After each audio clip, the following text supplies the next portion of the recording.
पुढची बातमी. मिसिंग लिंकवरील पुणे मुंबई मार्गिका सुरू झालेली आहे. तांत्रिक तपासण्यांनंतर आता वाहनांची ये-जा पूर्ववत झाली आहे. 18 तास मिसिंग लिंक अर्थात हा मार्ग ठप्प होता.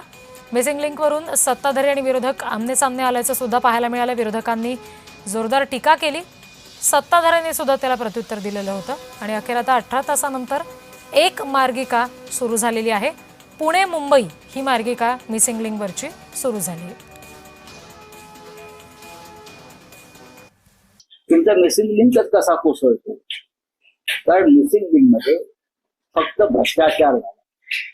तुमच्या डेप्युटी सीएमनी, भारतीय जनता पक्षाच्या नेत्यांनी, स्वतः मुख्यमंत्र्यांनी याच्यामध्ये पक्षाला निधी कसा ओरबडता येईल हे पाहिलं आणि त्याच्यामध्ये काही दलाल जे होते सरकारमधले त्यांनी मोठ्या प्रमाणामध्ये पैसे खाल्ले. मिसिंग लिंकचा एवढा मोठा गाजावाजा करून उद्घाटन झालं पहिल्याच पावसामध्ये.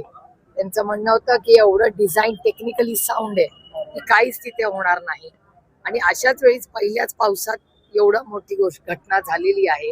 18 तास मिसिंग लिंक बंद होती.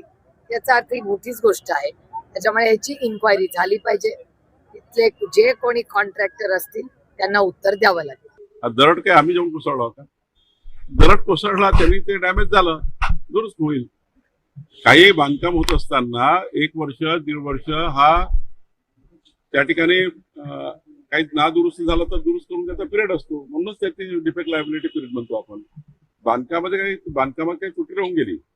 240 किलोमीटर प्रति घंटा वारं आलं, वादळ आलं तरी याला काय होऊ शकत नाही. खूप मोठा पाऊस आला तरी याला काय होऊ शकत नाही. कॅनडा, स्पेन इथं याचं डिझायनिंग झालेलं आहे.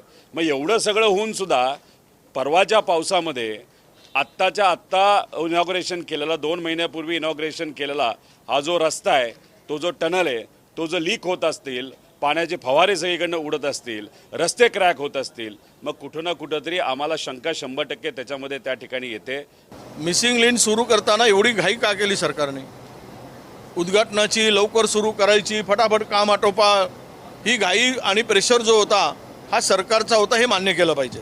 दुसरी गोष्ट अशी की जो कंत्राटदार आहे ज्याच्याकडे आता किमान 2 लाख कोटीची कामं आहेत, तो मेगा इंजिनिअरिंग, आता यांच्याकडून कामाची अपेक्षा, चांगल्या कामाची अपेक्षा कशी ठेवणार? कारण त्यांनी भारतीय जनता पक्षाला 900 कोटी रुपयाचा इलेक्ट्रॉनिक बॉन्ड दिला. त्या टनेलमध्ये काहीच झालेलं नाही. त्याच्या बाहेर आल्यावर डोंगरावरून पाणी येते आणि लँडस्लायडिंग झालं. आता लँडस्लायडिंग एका ठिकाणी झालं का? अनेक ठिकाणी झालेलं आहे. कारण पाऊसच इतका पडला, महिनाभर पडणारा पाऊस जर 3 दिवसामध्ये पडतो आहे तर काय होणार आहे अजून? आणि म्हणून मला असं वाटतं की राजकारणाच्या ठिकाणी आपण राजकारण करा, पण ज्या वेळेला राज्य अडचणीत आहे, राज्यातली जनता अडचणीत आहे, त्यावेळेला तर थोडी समजदारीची भूमिका आपण घ्या.